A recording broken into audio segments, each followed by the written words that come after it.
More than half of high-growth companies struggle with the sales development process. If you want your sales team to have more at-bats with decision-makers at target accounts, talk to Inside Sales Team, the sales development team experts at InsideSalesTeam.com. You're listening to the Sales Development Podcast, the only audio forum focused and dedicated 100% to sales development. If you care about growing your skills and getting more new sales appointments, pipeline, and closed-won deals, you came to the right place. Subscribe to the show on YouTube, iTunes, or Spreaker, and be sure to go back and listen to all the episodes for the best strategies, tips, and tactics out there on running a high-performance sales development program. And now, your host, founder, and CEO of Tenbound at Tenbound.com, David Delaney.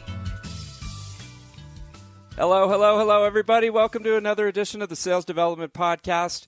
I am really excited to get the next guest in front of you guys. I think you can learn a lot from this man, and I'm really excited to talk to him. This is Kayvon, and he is known by the media as the one-call closer. Kayvon, how you doing today? I'm doing fantastic. Thanks so much for having me on the show. Dude, I'm really glad that we could connect. We were just talking a little bit before the show, and a lot of the folks that are on the call are sales development reps. They're getting into their career, or they've been a sales development rep for a few years, and I think that they can learn a ton from you. You've got over 20 years of experience and built up over the phone into a program that you're putting together to promote a one-call close, which is amazing. I think that's something that everybody wants to get to at some point. Yeah. So tell us about yourself and how you came to build up these skills and start as the one-call closer. Yeah, so my sales career really started when I was about 11, 12 years old. I was following my uncle to a local furniture shop. So I would seriously sit there for 8-hour days with him, his entire shift, and I'd watch what he was doing with the customers, and I'd watch how customers walk in, and at that point I thought he was the rock star. He was wearing the suit, working at the furniture shop, and my sales, retail sales career started when I was around 11, 12, but I always said that I kind of came out of my mother's womb as a closer, as a salesperson, and that's just because when I was at a very young age, I was basically written off by the school system, written off by parents and society. They labeled me with ADD, ADHD. They said I would never make it out of elementary school or high school, let alone get into university. So it started back then, always me having to close people or to sell people on why they should, believe in me and trust in me.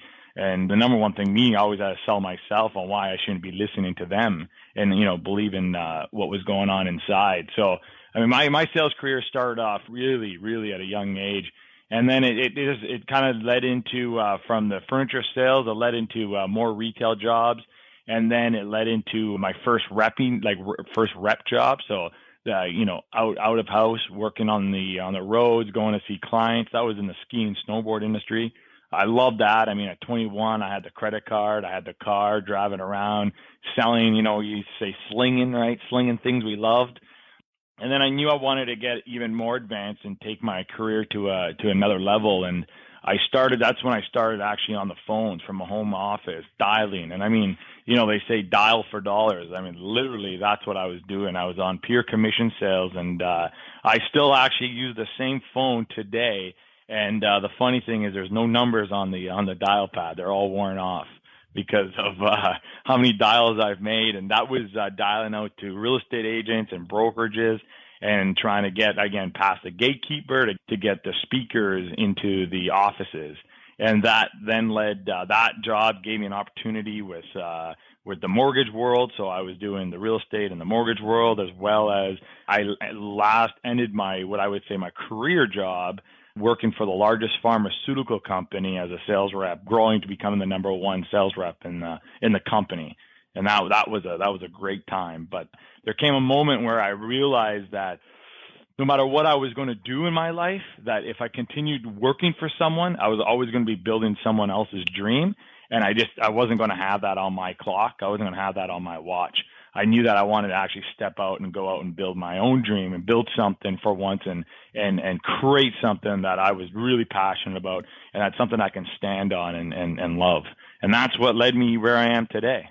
Yeah, so tell me about that. So you're just like, okay, I built up all this great experience, and I know that I can be successful. And you're just like, I want to build my dream now. I'm at that point in my career. I want to build my dream. So then, how did you transition to go to build your own company and all that?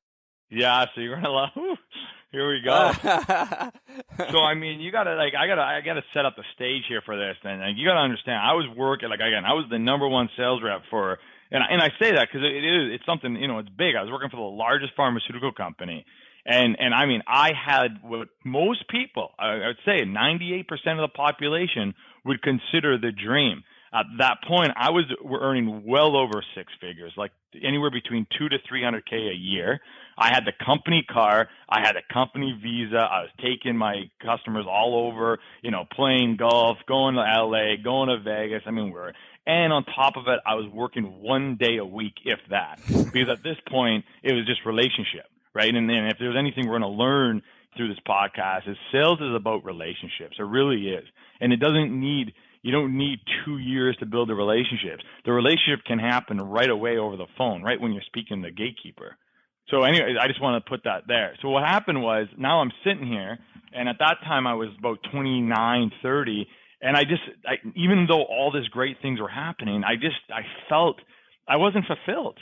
I was still, no matter what was happening, I was still barking up someone else's butt, and I saw the way the corporate world worked, and it was not for me. The corporate world, it just reminded me of being back in school, in the school system. It wasn't for someone with my mindset, and my mindset is just to be, have freedom, but the freedom to do what I want, and what I want is to get results and to prove results my way, though. Not someone, some corporate structure way. So I had to make a decision, because when you're in a position like that, it's very easy to get compliant. It's very easy to get comfortable. And then to find yourself 50 years old, like the reps I was working with, kind of miserable, pissed off, not getting their sales, always complaining about the company or complaining about why their commissions isn't working. And I just thought I was not going to live like that. And I had to you're talking about making a jump. I had to jump. I literally just, in 1 day, just left the job. I just said, I'm done. If I'm ever going to do it, I have to do it right now. It has to be right now. And it cannot be one of these things that most people do where they put their foot in the water, but they're actually afraid to jump in the pool. Right? They say, "Oh, I'm going to do it part-time," but they never actually get anything done. I knew that if this was going to happen, I had to go all in, like 100% committed. And fast forward. Damn, dude, you're getting me fired up, man. This is awesome. Yeah. All right, go ahead. Go ahead. Yeah. So get this though. So after I jump, right, and I don't come, and again, I've learned so much through this, is you got to have a plan, right? I just jumped without a plan, without anything. But that's kind of Kayvon. That's why most people thought I was crazy growing up, and they thought I was some wild man, because I just jumped, right? And next thing you know, it's a year later, I'm $120,000 in debt. I haven't made a penny. So technically, $300K in debt now. And I have tried everything from drop shipping to affiliate marketing to public speaking. I just wanted to be the internet guru, this internet sensation, right? And because I had the money, I just kept dropping until I realized, oh my God. There was a point, I'll never forget, there was actually a point in my life where I didn't, they say you don't know how to pay rent.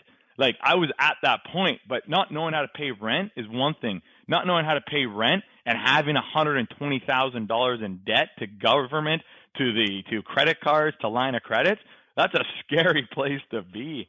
And I needed a change. And what I realized through that year was I was trying to do something that wasn't me. I was just trying to go after the money or go after the fame of being on stage, but I wasn't actually being congruent to who I was. In that whole year, I didn't talk about sales. I didn't want to do anything about sales. I didn't even like sales anymore, because I just had I just had this bad taste in my mouth with my last company, the pharma company. I just was like, I don't want to do anything with sales. And it wasn't until I found a mentor who kind of woke me up and said, Kayvon, you're a salesperson. That's what you do. You're born here. You're born here, to do sales, to teach sales, to just be sales, be closing. That's what you do. And as soon as I kind of accepted that, and I got back and congruent with not just who I was, born in nature. Like, I really, they say, are salespeople born or not? I think, yeah, some are, but some aren't. I mean, sales is something that you can teach. Closing is something that you can develop the skill. Now having excitement like I have, having, character, well, that is a little bit different. But I can teach. See, what I can do is I can take someone who has no sales experience and make them a really good salesperson. I can make an average salesperson a phenomenal salesperson, and I can take a phenomenal salesperson and make them in the top 1% of all salespeople. Okay. Because that's what I choose. Because I not only do I have that ability, but but sales is teachable. Closing is teachable. Yeah. And when we got congruent in that messaging, so $120K in debt, not knowing how to pay rent, I had this mentor who finally, saved my life, really. And I always give him kudos. His name's Dan Locke, and he's actually the king of high-ticket sales himself, and he taught me the art of high-ticket selling, the art of high-ticket closing. And within 1 month, I went from literally burning $25,000 a month trying to be online and build a list and Facebook ads to earning $25,000 a month within 1 month.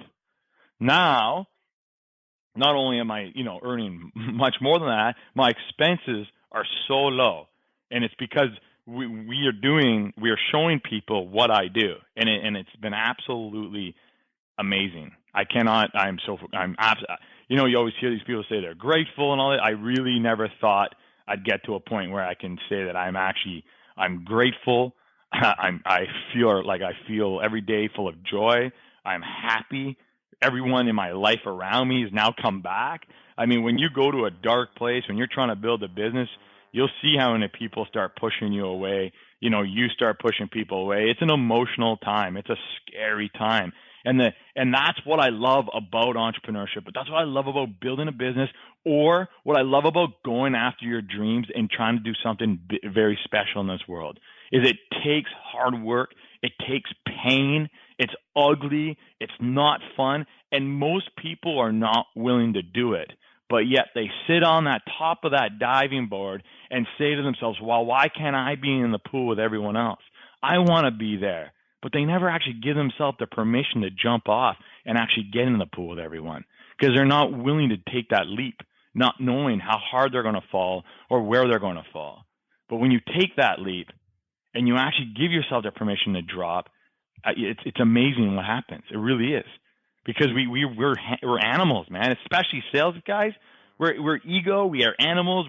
We have competition in us. We don't give up. We fight, especially when our lives are on the line. We're not going to fold. We're going to keep coming back no matter what, harder and harder and harder until we get there. And that's what we did, and that's what I did. And now I can stand there, swim in the big pool. I'm having my cocktail. I'm getting the sun in my face. Life is good. Life's good now. Wow. Okay, so there's so many points there. That was amazing, man. Thank you for bringing us through that. Okay, take me through. Somebody's sitting there, they're going, this corporate, I'm working for somebody else. You used a phrase that was funny. I'm barking up somebody else's butt. That's a good one. I haven't heard that. Yeah, you're always sniffing. You're always, no matter what. Like, I swear, and again, I want to say this, though. I want to say this to people because there's people that are listening here probably are in the corporate world, and they're probably enjoying themselves, and that's fantastic. Right. I am not knocking the corporate world, but it just wasn't for me. Because in the corporate world, it is a bunch of guys and women. I don't just say guys. It's a bunch of women and guys. Women trying even have to work even that much harder, and they're always sniffing up people's butt. And people go, not when you're the CEO, Kayvon. Yeah, when you're the CEO, it's even worse. Yeah. Because now when you're the CEO of a country, let's say you're the CEO of Canada, that's where I live, you're now sniffing up the USA's, the main guy's butt, and then the global butt. And then when you get to the global CEO, guess what? You get the board members. You're always, no matter what, you're always sniffing up someone's butt. Somebody's you're a puppet. You're just a puppet. And anyone that knows me I am not going to be a puppet to anybody. It's just not who I am. and that's why it doesn't work for me. So if someone's sitting there right now, and I know the question you're going to ask is, what would you tell them? I would tell them, ask yourselves, well, are you someone who is made to go through, again, like the traditional school system, to be an employee, to have a corporate job, to make average money and to have an average lifestyle, and you're totally okay with that? Because I know a lot of people in my life are like that, and I love them and I respect that.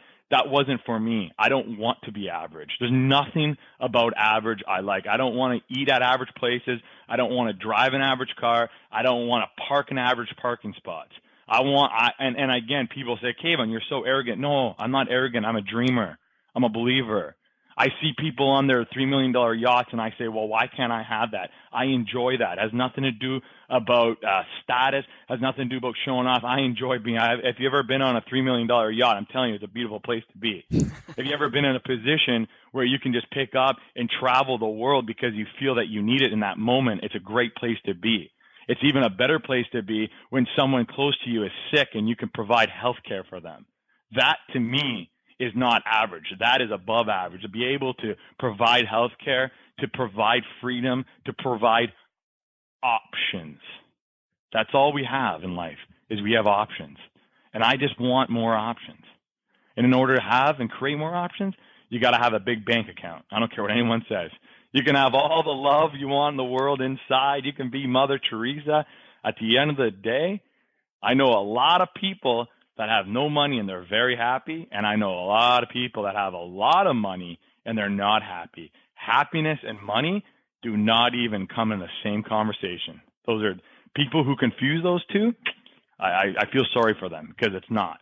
And back to that guy, I told you so we had the conversation before. You say, okay, how long does the podcast go? You go, oh, anywhere between 5, 10, maybe 30, 40. And I said, man, I can go for 3 hours. But here's the thing. The thing is the guy sitting there, you got to ask yourself the question is, what is it that you want? Like, what do you want?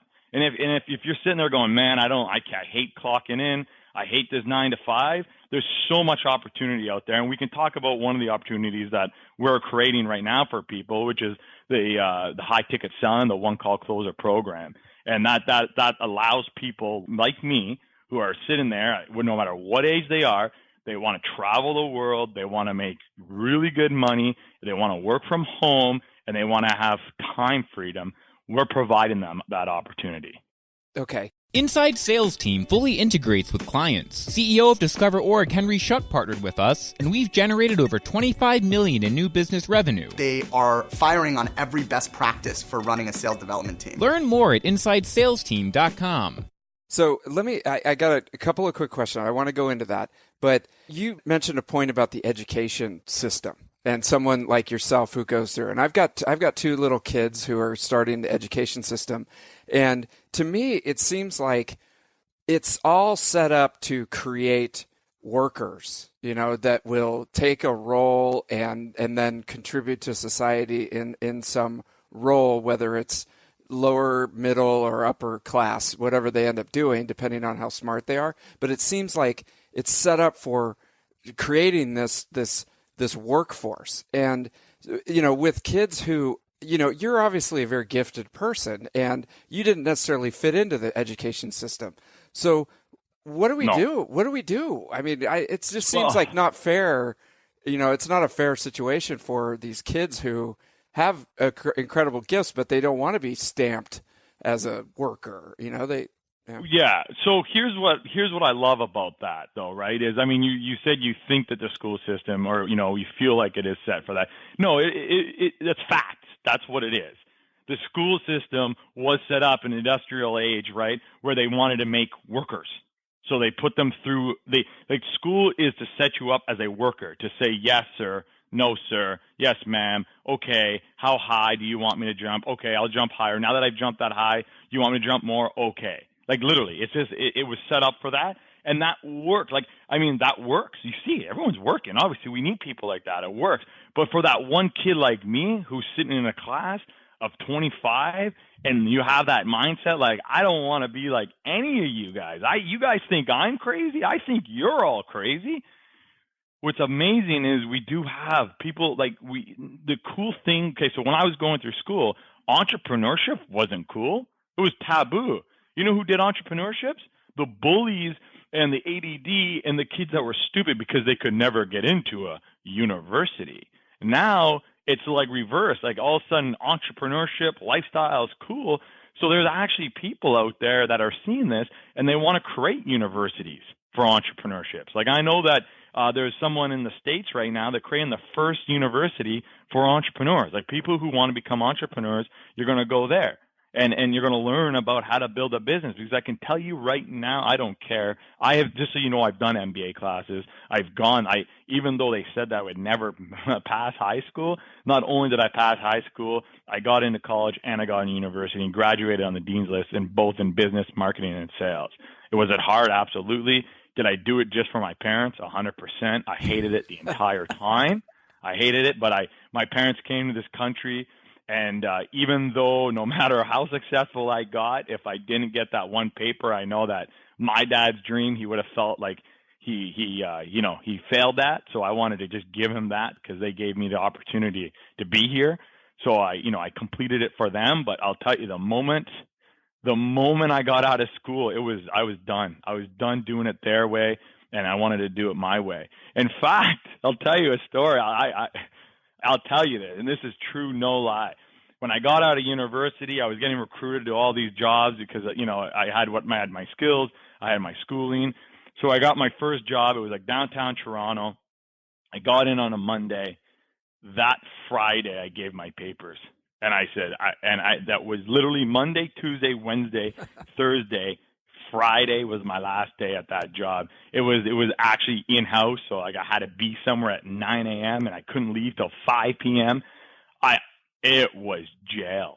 Like I knew very quickly. When I was about 24. I knew very quickly that was not going to be my life, and I've never worked in a situation like that ever again. Now, do I work 9 hours? I was working 20 hours as an entrepreneur, but I rather work 20 hours for my dream than work 1 hour for someone else's dream. Shit, yeah, you gotta show up on time. They tell you when you can go to the bathroom. They tell you when you can go on brutal, vacation. Man. It's just like, I'm dying. It's brutal. And again, I say it so harshly, and I just want to put my love to all those other, everyone that I know, like my friend, he's a doctor. I got many friends who work like high up in corporate. I got friends that are CEOs. They know I love them. I respect them. I think it's great because we need people like them. We do need people like that. It's just not for me. It's just not for me. It's not who I am. I mean, definitely, man. And the entrepreneurship road, you lose all that security too. I mean, you're out. You said it perfectly. You go without a net, man. You're just like, oh yeah. There's no safety net. There's no health insurance. I got 2 kids. I got a mortgage. I got all this shit. Like I'm working way harder than I ever would when I was barking up somebody's ass, right? But you got to make it work or else you're toast, man. So that's why I want to ask you, you're burning through cash. You're trying all these different things. It's incongruent.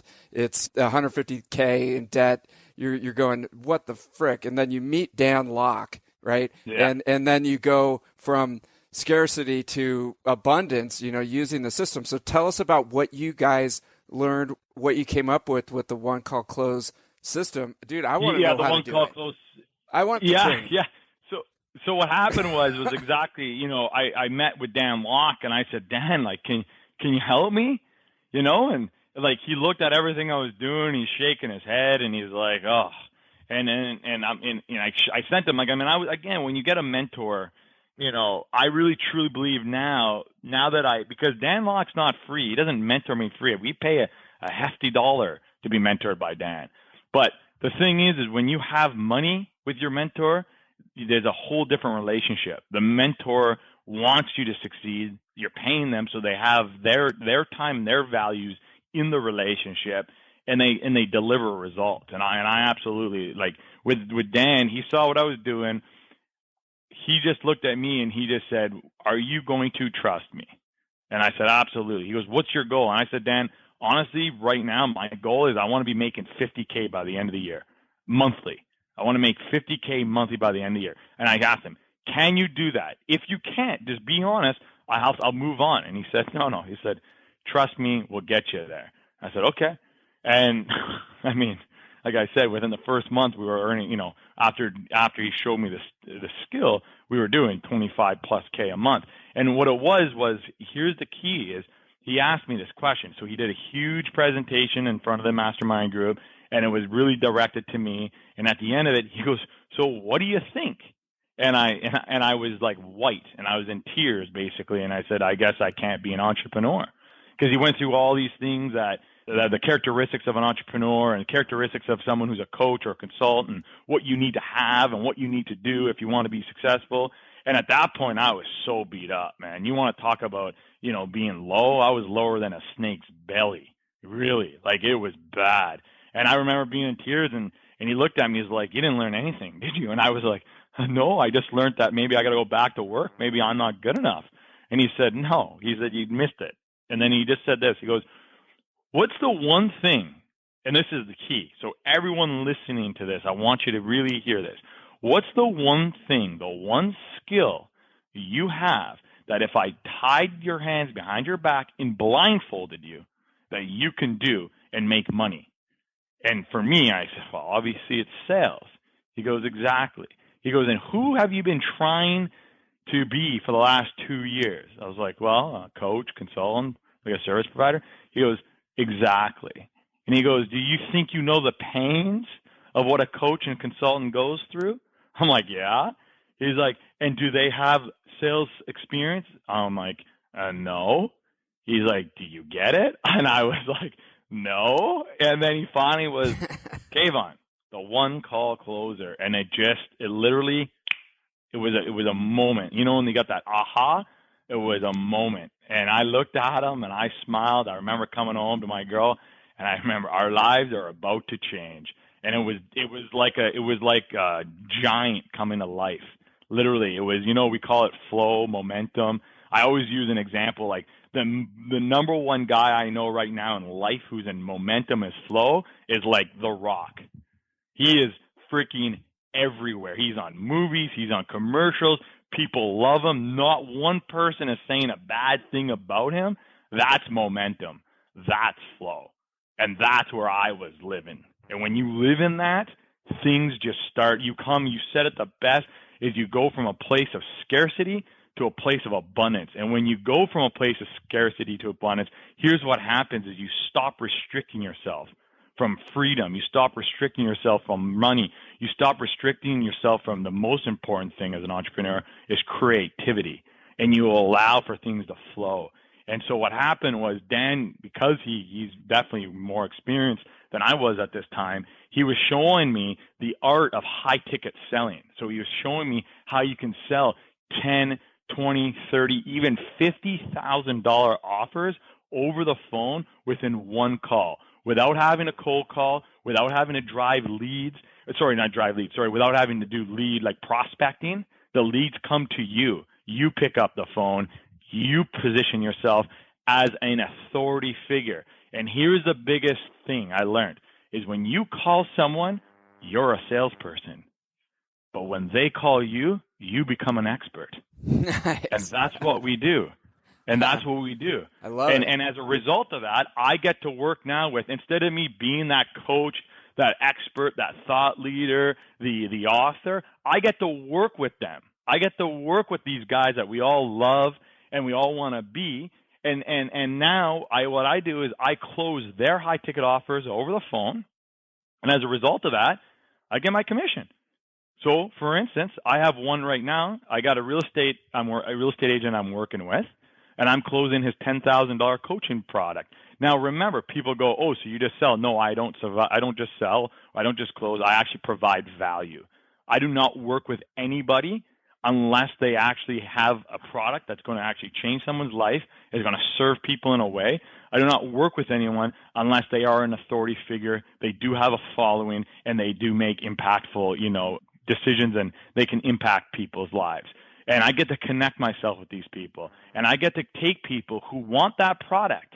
These people have raised their hand. They said, I want that product, but I can't justify to myself why $10,000 for this program is going to work. And I get to be the guy that just bridges the gap for them. I get to be the guy that takes them from the pain that they're in to the gain that they need. I take them from the place of that scarcity, and I give them the permission and allow them to give themselves the permission to go into the world of freedom and abundance.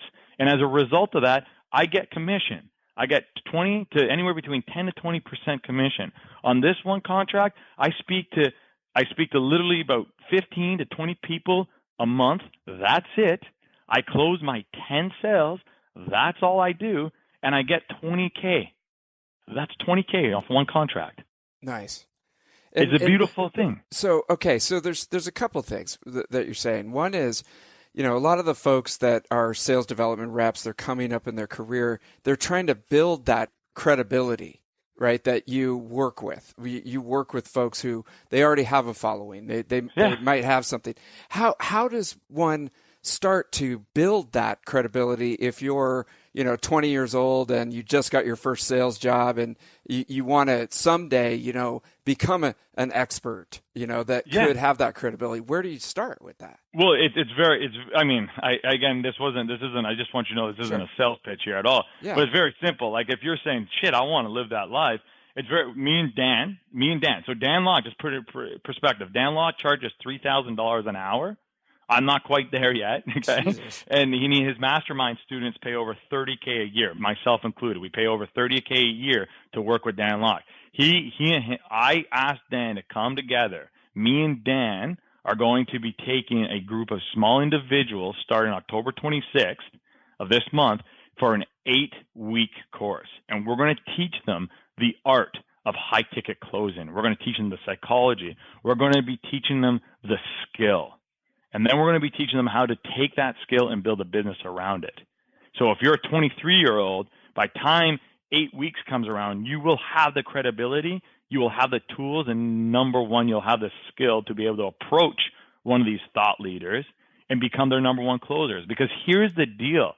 First is these thought leaders, these experts that we look up to so much, they don't know actually how to sell. They're good marketers, but they are not closers. You see, this world is filled with thousands, probably billions of salespeople, but very few closers. And there's a huge difference between selling and closing. Closing gets the exchange of value, the exchange of money, the exchange of the service, the exchange of the product. Another way of putting it this way, how many people have had dreams, they've had ideas, they've had concepts, but somewhere along the way, they couldn't get people to believe in the dream or to believe in the concept. Thus, the dream dies, the person dies, the entrepreneur dies. Until someone else comes around one day and picks up the very same idea, that very same concept, but can bring it to market, can close it to the market. Who gets paid? The dreamer or the closer? Dreamer starves. The closer. They didn't do anything. That's what we're teaching people, how to close. Excellent. Okay. So this 8-week course then, it's to be able to skill up to support your thought leader and close deals for them. Is that correct? Bang on. Okay. 100%. Gotcha. We're not gotcha. We're not teaching people how to become the thought leader. No, right. That's there. See, this is what I love. So here's the key. Here's the key of why there's a difference between good mentorship and people just telling you what to do.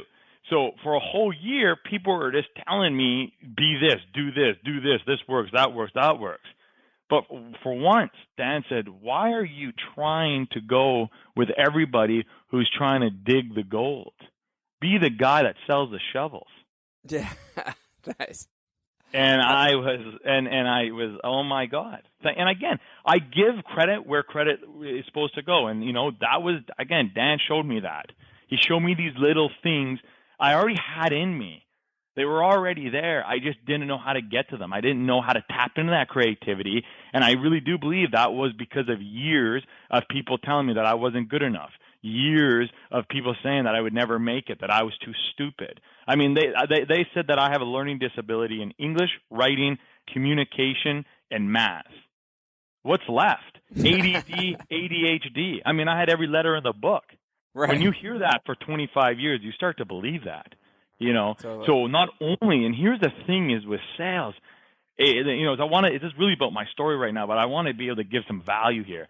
And when I can tell you, and this is for fact, every day I live it and I see it when it's working, it's not working, is sales is a transfer of feelings.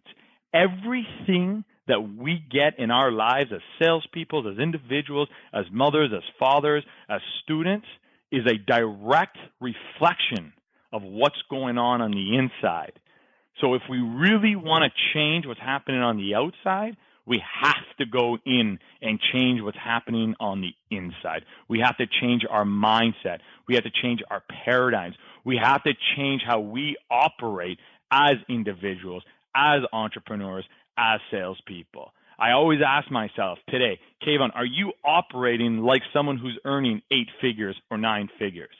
Because if the answer is no, how can I ever expect to earn 8 figures and 9 figures or 5 figures or 6 figures? I see a lot of people who go, I just want to make 6 figures, 100K, my life would be set. Are you operating like someone who's earning 100K, or are you operating like someone who's getting the exact results you're getting right now? Exactly. So how do you go from operating at 50K level to operating at 250K? Every aspect of your life, you got to start operating it differently. It's not just in one thing. It's everything: mentally, spiritually, physically, emotionally. It's what you put in the foods you eat. It's how you wake up every day. It's how you think. It's the books you read, the people you hang out with, the knowledge you're seeking. Do you put it this way? Do you think a 7-8 figure earner is watching TV and everyone's going to say, I know millionaires that watch TV? That's not the point. The point is, do they watch TV all day long? Do they watch TV on the weekends? Do they watch TV 5 hours a day? No. What books are they reading? Are they reading books on romance and fiction? Or are they reading books on self-development and business, and books on marketing, and books on copywriting, and books on how to be the number one goddamn closer? It's so interesting. I interviewed a guy named Tom Corley who wrote a book called Rich Habits. And most of the interview was about flossing. Flossing. I'm not kidding. Because he did this big study about wealthy people. And one of the things that he noticed was there was a very high propensity of people that floss their teeth in the rich category.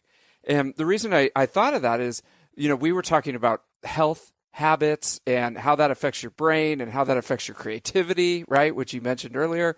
And, setting up those habits. So if you look at a 50K mentality is getting through the day, clocking in, eating junk food, partying with your friends on the weekends, watching a lot of TV, obsessing over like fantasy football. And then you're like, fuck, why am I only making 50K? Versus, do you got to like analyze everything that you're doing throughout the day because you've got the same 24 hours, right? You said it though. It's like it's everything you do, right? It literally, people go, what's that one secret sauce? Anyone that's telling you that there's a one secret sauce, they're lying to you. Yeah. Send them to me and I'll tell them they're a bunch of liars. It's not one thing. It's not two things. There's no thing. You're 6 steps to 6 figures. There's 7. Those are what we call tactics. So here's another thing I'm going to teach you, which $150,000 plus $30,000 with Van Locke. This is free, valuable information here. And you got to, and this is it right here, is everybody is teaching the tactics. Tactics might and probably will give you a paycheck. It's strategy. Strategy is what builds the empire. You and I can go floss our teeth, we can go read the book, and we can go hang out with the most successful people. But unless one of us is understanding, implementing the strategy of why that is working, only one of us is going to get there. Okay. So most people are missing the overarching strategy. Absolutely. They're getting these scripts. So I got even go on my website and say, hey, download my script. I tell people, download my script. You can use the exact script that I use today that I literally close 10, 20K packages over the phone at over 50 to 60% guaranteed.